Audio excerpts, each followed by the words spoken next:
এজন্য আমার ইমান রক্ষার জন্য আমাকে কেউ রাস্তা দেখাই দেবে না, এই যুবকদের কেউ রাস্তা দেখাই দেয়নি।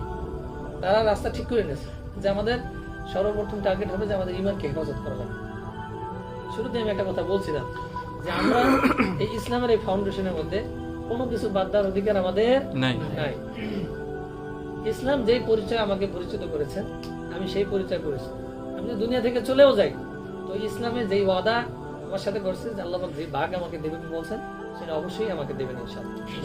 আমি যদি শহীদ হয়ে যাই যে জান্নাতে নারী হুরের ওয়াদা আল্লাহ পাক আমার সাথে করছেন, বলে আমি দেখবো যে সে হুর আমার জন্য দাঁড়ায় অপেক্ষা করতেছে, আমাকে ইস্তেকবাল করে সে আমাকে জান্নাতে নিয়ে যাবে। এই ওয়াদা আল্লাহ পাকের সত্য, ইন্না ওয়াদাল্লাহি হক ফালা তাগুররান্নাকুমুল হায়াত।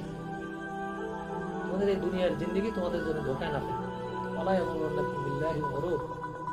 তোমাকে এই বিভিন্ন ধোঁকার বস্তু যেন তোমাকে ধোঁকার মধ্যে তোমাকে না ফেলে, তোমাকে ঢেকে না নেয়।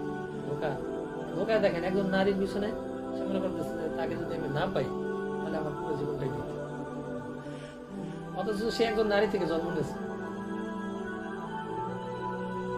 ওই নারী যেরকম যে নারী থেকে সে জন্ম নিয়েছে সে আরেকজন নারী থেকে পাগল হইতেছে, সে ওই নারীর ভিতরে কি বেশি কিছু আছে নাকি? বেশি কিছু নাই, সিম্পল জিনিস। আমি এক নারীর পেট হয়ে দুনিয়াতে আসছি, কিন্তু আর এক নারী দেখে আমি পাগল হয়ে গেছি। এখন মনে করতেছি যে তাকে যদি আমি না পাই তাহলে আমার এই জীবনটা একদম ব্যর্থ, জীবনের কোনো মূল্য নেই। অথচ এই জন্য আল্লাহ পাক আমাকে সৃষ্টি করেনি। আমাকে তো বৃহৎ এক স্বার্থে আল্লাহ পাক সৃষ্টি করেছেন যে আল্লাহর এই জমিনের খলিফা হিসাবে আমাকে আল্লাহ দুনিয়াতে পাঠিয়েছে। আমাকে বুঝতে হবে যে আল্লাহ পাকের খলিফা হিসাবে আমাকে দুনিয়াতে পাঠিয়েছে। এখন মানুষ এই দুনিয়াতে আইসা আল্লাহর সাথে শরীক সাব্যস্ত করতেছে। আল্লাহ পাক বলেন যে আমি এমন সত্তা যে সত্তার সাথে কোনো শরীক নেই। কুল হুয়াল্লাহু আহাদ, এভাবে আপনি বলে দেন যে আল্লাহ এক। আল্লাহ কি এক? লাম ইয়ালিদ ওয়া লাম ইউলাদ, নিজে জন্ম নেননি, কাউকে জন্ম দেননি। ওয়া লাম ইয়াকুল লাহু কুফুয়ান আহাদ, এবং তার সমকক্ষ কেউ নেই। এখন মুসলমানরা আজকে মুসলমানদের যে সংস্কৃতি, এই সংস্কৃতিতে সে বিশ্বস্ত না এবং সে এতে আত্মতৃপ্তি পায় না, প্রশান্তি পায় না, এবং এর ভিতরে সে মনে করে না যে এটা যথেষ্ট আমার, এটা মনে করে না। সে কি করতেছে, মুসলমান আজকে দেখলাম কাবা শরীফে যাইয়ে সে বলতেছে মেরি ক্রিসমাস, নাউজুবিল্লাহ মিন যালিক। আল্লাহু আকবার। আল্লাহ পাক বলেন ওয়াকালু ইত্তাখাযার রহমান ওয়ালাদা, রহমানের সাথে তারা ওয়ালাদ, তারা সন্তানকে সাব্যস্ত করে।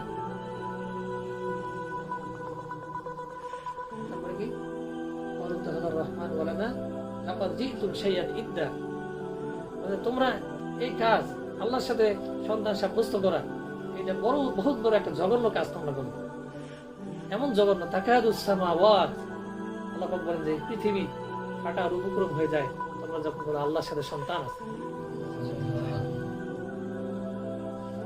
তাকাদুস সামাওয়াতু ইয়াতাফাত্তারনা মিন ওয়া তানশাক্কুল আরদ, এই জমিন যেন ফেটে যাবে, ফেটে যাওয়ার উপক্রম হয়।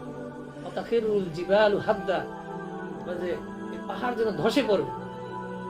আন দাউ লিররহমানি ওয়ালাদা, তোমরা আল্লাহর এই রহমানের সাথে ওয়ালাদকে, সন্তানকে সাব্যস্ত করো।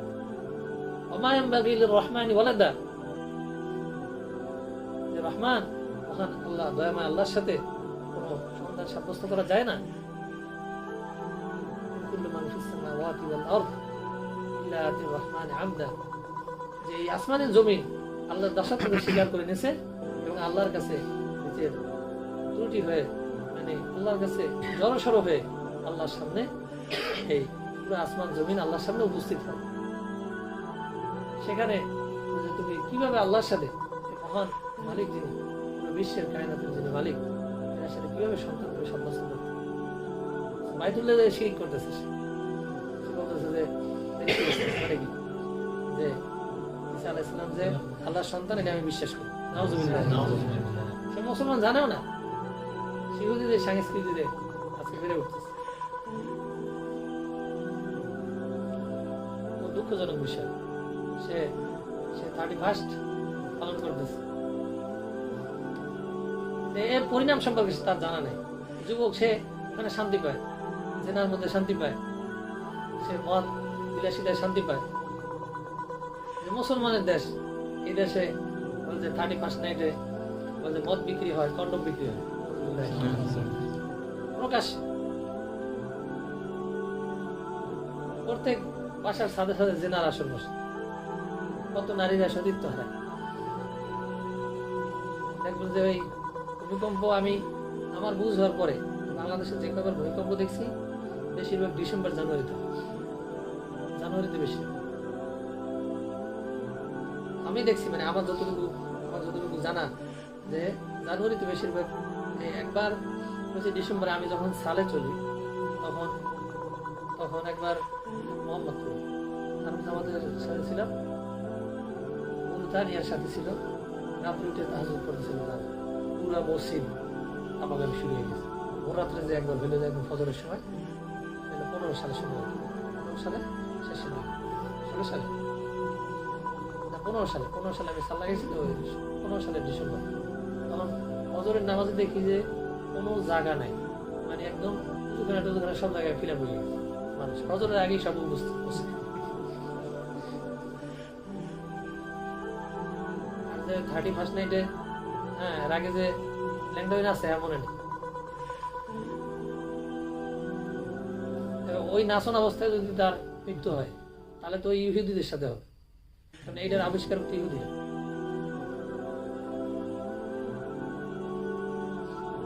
আজকে আমরা মুসলমান, আমাদের সংস্কৃতি আমরা ভুলে গেছি। সে 31st চেনে, সে লাইলাতুল কদর চেনে, সে 31st চেনে, সে লাইলাতুল বরাত চেনে। কলেজ ভার্সিটি গুলোর অবস্থা তো আরো করবে, তারা লাইভ কি করে, লাইভ অনুষ্ঠান করে, মানে লাইভে নাচে, লাইভে যে নাচে জেনা একা করবে, সবাই ভাগে যদি লয়ে করবে। এই যে পরিবেশের জন্য কারা দেয়? আজকে ইসলামী হুকুমত থাকতো তাহলে এই পরিবেশ পরিবর্তন করা সম্ভব। আজকে কত জিকির করানোওয়ালার আছে, কিন্তু কেউ ভয় পায় না, জেনা করতে তাদের বুক কাঁপে না, জানে না যে জেনা করলে তাদেরকে শাস্তি দেওয়া হবে। এরকম কেউ নাই, শাস্তি দেওয়ার মতো নাই কেউ। এটা আল্লাহ পাকের বিধান, এরকম শত শত বিধান আল্লাহ পাক সাব্যস্ত করে রাখছে। ওই আল্লাহ পাকের বিধান যেন আল্লাহ জমিনে বাস্তবায়ন হয়, এই জন্য আমাদের করণীয় বিষয় আছে নাকি বলেন? জি, যেন তো কাজ করা লাগবে আমাদের। তো এই কাজের বাহিরে না আমরা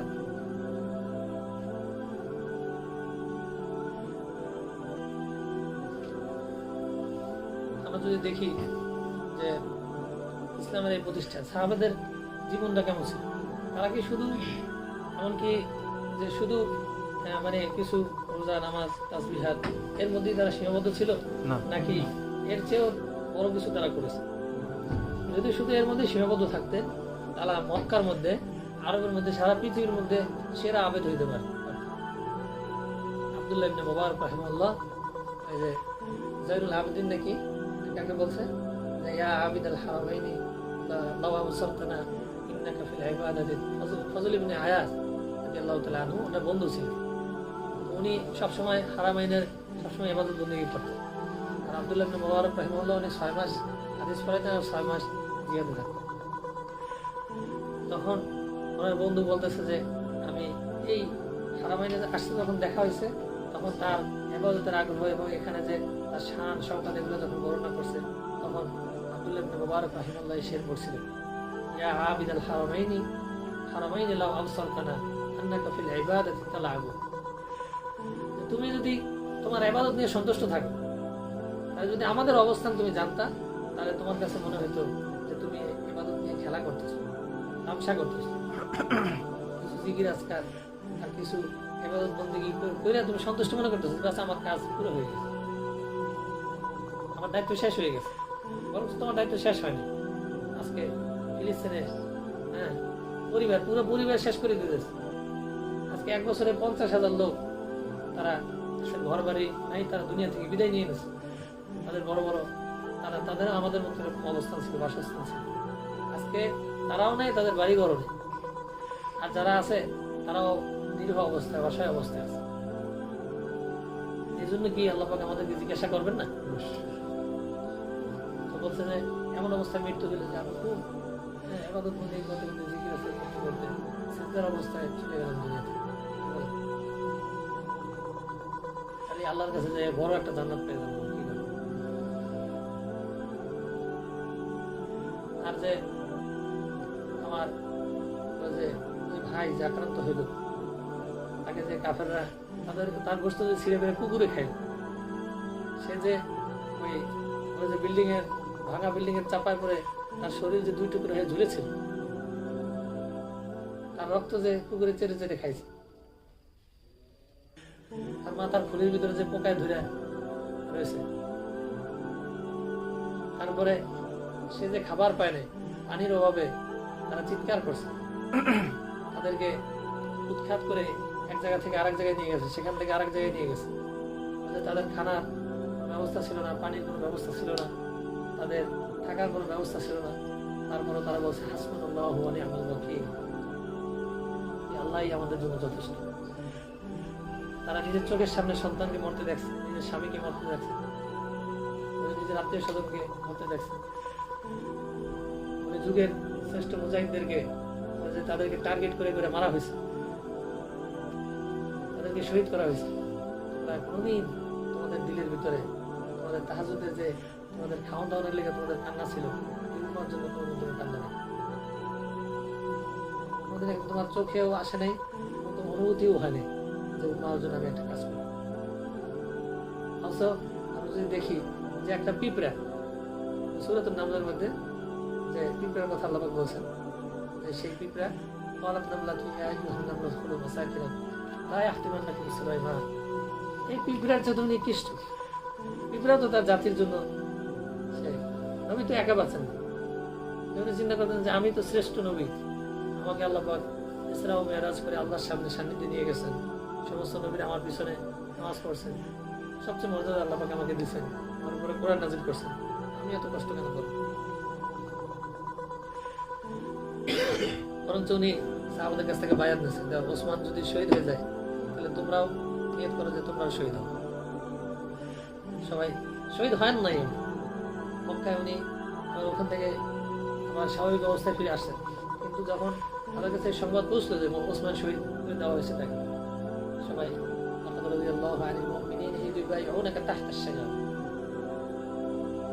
আল্লাহ পাক তাদের এই আগ্রহের উপরে তাদেরকে সবাই শহীদ হননি, কিন্তু আল্লাহ পাক বিজয় দান করছেন তাদের, শুধু শাহাদাতের নিয়ত করছে এবং শহীদ হওয়ার জন্য প্রান্তে প্রান্তে ঘুরছে যে আল্লাহ কখন আমাকে কবুল করবে, কখন আল্লাহ দিনের জন্য এই বিজয়ী ঝান্ডার নিচে আমাকে সামিল করে নেবেন, এটা তাদের আগ্রহ ছিল।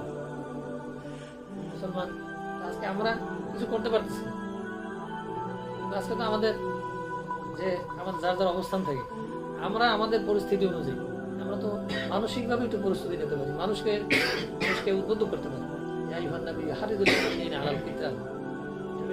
আপনি কিতালের উপরে, কিতাল এটা একটা ইবাদত, তাহাজ্জুদ যেরকম তাহাজ্জুদের জন্য বলনেওয়ালা আছে, জিকিরের জন্য বলনেওয়ালা আছে, একদল যেন এরকম তৈরি হয়ে যায় যারা কিতালের দাওয়াত দেয়, এরকম একটা জামাত তৈরি হয়ে যাওয়া দরকার। কি বলেন, তৈরি হওয়া দরকার না? কারণ আল্লাহ পাক এইটার কথা বলছেন, উদ্বুদ্ধ করার জন্য বলছেন।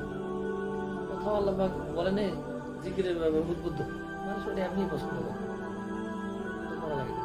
জানেন যে একটা সুবহানাল্লাহ বললেই জান্নাতে বিশাল একটা গাছ, আসমান জমিনের ফাঁকা জায়গা আল্লাহ দেখি দেন, ভরপুর করে দেন। আর যদি এরকম সুবহানাল্লাহ কোটি কোটি লোক সুবহানাল্লাহ বলার মতো একটা পরিবেশ যদি আপনি তৈরি করে দেন, তাহলে আপনার জন্য কি হবে এটা চিন্তা করেন। কোটি কোটি কোটি কোটি সুবহানাল্লাহ বলনেওয়ালা আল্লাহর হুকুম যদি আপনার কারণে জিন্দা হয়ে যায়, আল্লাহর তাওহীদ যদি প্রতিষ্ঠা হয়ে যায়, যে উদ্দেশ্যে আল্লাহ পাক পৃথিবীকে বানাইছে সেই উদ্দেশ্য যদি সফল হয়ে যায়, তাহলে আপনার আমলনামায় কত নেকি হয়ে পড়ে। আপনি যদি এই ইসলাম নামক যে ফাউন্ডেশন আছে, এই ফাউন্ডেশনের যে এই ইসলাম প্রতিষ্ঠার ফাউন্ডেশন প্রতিষ্ঠার কাজে আপনি যদি আপনার রক্তকে আল্লাহর সামনে পেশ করেন, কারণ আল্লাহ পাক জান মালকে কবুল করে নেন, যে আল্লাহর জন্য, আল্লাহ দ্বীনের জন্য জান মাল পেশ করে, আল্লাহ তার জান মালকে কবুল করে। সাদ ইবনে মুআয রাদিয়াল্লাহু তাআলা আনহু ঘটনা আমরা শুনছি যে উনি যে ওনাকে দাওয়াত দিয়েছে মুসাব ইবনে উমাইর রাদিয়াল্লাহু তাআলা, মদিনার উনি আশার গোত্রের বড় নেতা ছিলেন। যখন ওনাকে দাওয়াত দেওয়া হলো, প্রথম বলেছে মুসাব, মনে হচ্ছে তুমি আমাদের মদিনার মধ্যে বিশৃঙ্খলা তৈরি করতে চাও, তোমার ব্যবসা ভালো মনে হতেছে। বলছে আসেন, আপনি যদি আমাদের কথা করে ভুল থাকে ধরাই দেবেন, তাহলে আমাদের ইসলামকে গ্রহণ করে নেন। দেখেন আমাদের কথা শুনলে তো আর দোষ নাই, আপনি তো জ্ঞানী মানুষ, কথা শুনবেন, দেখবেন, যাচাই বাছাই করবেন, যদি ইসলাম পালন করার মতো হয় তাহলে পালন করবেন। 31 বছরে উনি ইসলাম গ্রহণ করছেন। এই বয়সেই সে একটা গোত্রের নেতা ছিলেন। সমস্ত গোত্রের লোকদেরকে দাওয়াত দিয়ে বললেন যে আমি মুসলমান হয়ে গেছি, এখন তোমরা কি করবো? তোমরা যদি মুসলমান হও তাহলে আমার সাথে সম্পর্ক থাকবে, আর যদি মুসলমান না হও তাহলে তোমাদের সাথে আমার কোনো সম্পর্ক নেই। উনি যে বদর যুদ্ধে যখন নাকি নবীজি সাল্লাল্লাহু আলাইহি ওয়াসাল্লাম বলেছেন যে আমরা এখন যে পরিস্থিতি, মদিনা থেকে তারা সশস্ত্র বাহিনী নিয়ে আমাদের উপর আক্রমণ করার জন্য আসতেছে, আমরা কি করতে পারি? কারণ তাদের কাছে এরকম চুক্তি ছিল না যে কোনো যুদ্ধে মদিনার বাহিরে গিয়ে মদিনাওয়ালারা তারা সাহায্য করবে, বরং কথা ছিল যে আপনাকে আমরা নিরাপত্তা দেবো এবং এজন্য মদিনার মধ্যে এবং যা কিছু করা লাগে আমরা করবো। কিন্তু এখন মদিনার বাহিরে এখন আমাদের সাথে যুদ্ধের কোনো চুক্তি হয়নি। তখন তিনবার মুহাজিররা উঠে দাঁড়াইলেন, বললেন যে ইয়া রাসূলুল্লাহ, আপনি যা বলেন, যা হুকুম করেন, আমরা সেটা মাথা পেতে নিতে রাজি আছি। যদি বলেন ঝাঁপাই করতে, আমরা ঝাঁপাই করবো। কিন্তু নবীজি সন্তুষ্ট হলেন। তিনবারের পরে আবার প্রশ্ন করলেন। তখন সাদ ইবনে মুআয রাদিয়াল্লাহু তাআলা দাঁড়াই বললেন, ইয়া রাসূলুল্লাহ, আপনি মনে হয় আমাদের কাছ থেকে জানতে চাইতেছেন যে আমরা কি করতে চাই। তখন বলেন, জি, আমি তোমাদের কাছ থেকে জানতে চাই যে আমরা জানতে চাই যে তোমাদের কি মতামত। তখন বলেন, ইয়া রাসূলুল্লাহ, আমরা যতজন মদিনার এই আনসার আছি, আমরা সবাই আপনার সাথে একত্রতা প্রকাশ করলাম, এবং আপনি যদি বলেন যে উত্তাল এই সমুদ্রে আমরা ঝাঁপাই পড়তে, তাও আমরা ঝাঁপাই পড়তে রাজি আছি। বদরে, উহুদে, হুনাইনে, খন্দকের সময় সাদ ইবনে মুআয রাদিয়াল্লাহু তাআলা আনহু ওনার একটা ক্ষত হলো কাফেরদের আক্রমণে, বিশাল একটা ঘাড়ের মধ্যে ক্ষত হয়ে গেছে, যে সেই ক্ষতের মধ্যে হাড় ঢুকানো যেতে পারে। এবার ওই অবস্থায় যখন নাকি তারা কাফেরদের দুর্গ,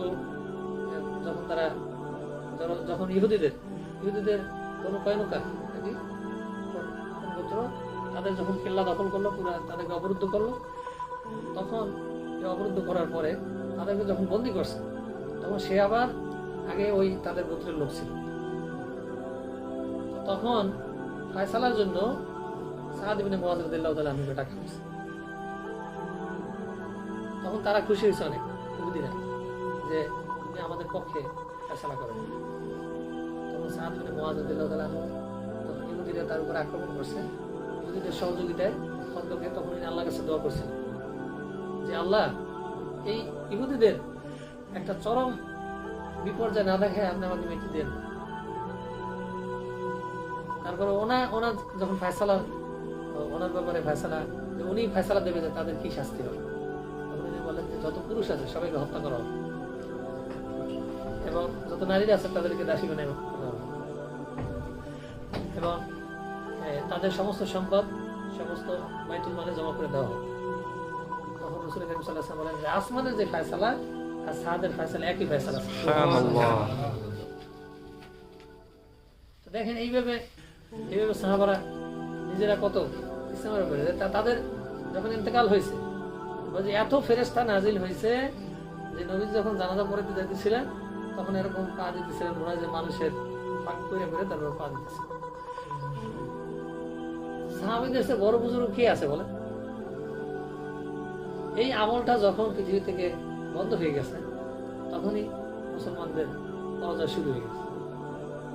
এখন আমরা ইসলামের মধ্যে শান্তি পাই, ইসলামের মধ্যে আমাদের জরুরত পুরো হয়,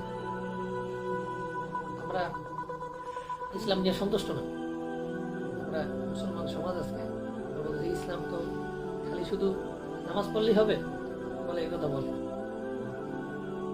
খালি নামাজ পড়লে এক মুরব্বী একবার একটা কথা বলছিলেন, খালি পিস্তল দিয়ে যদি একটা মুরগির গায়ে সারাদিন গুলি করে গিয়ে চাপতে থাকে, তাহলে কি মুরগি মরবে বলে?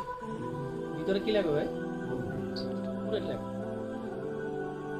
নামাজের মধ্যে তো বুলেট লাগবে, যে নামাজ আমার আশের সাথে আমার একটা সম্পর্ক তৈরি করো, আমার একটা বন্ধন তৈরি করো আশের সাথে। এবং আল্লাহ ওইটা সবচেয়ে বড় ইমানের পরীক্ষা ওখানেই হবে, যেখানে কি আমি আমার জানমালকে আল্লাহ রাহে ব্যয় করার জন্য প্রস্তুত। এইভাবে আমরা এখনই না যে এখনই উঠতে দৌড় দেওয়া শুরু করবো যেখানে যাই ঠেক, এটা হচ্ছে যে মোকামি হবে। বরং যেভাবে সাহাবারা যেভাবে কাজ করছেন আমাদেরকে ওইভাবে আমাদেরকে কাজ করতে হবে। ওইভাবে কাজ করার জন্য সকলের নিয়ত আছে ইনশাআল্লাহ। আল্লাহ পাক আমাদেরকে কোরআন এবং সুন্নাহ অনুযায়ী জীবন পরিচালনা করে দিনের পথে অগ্রসর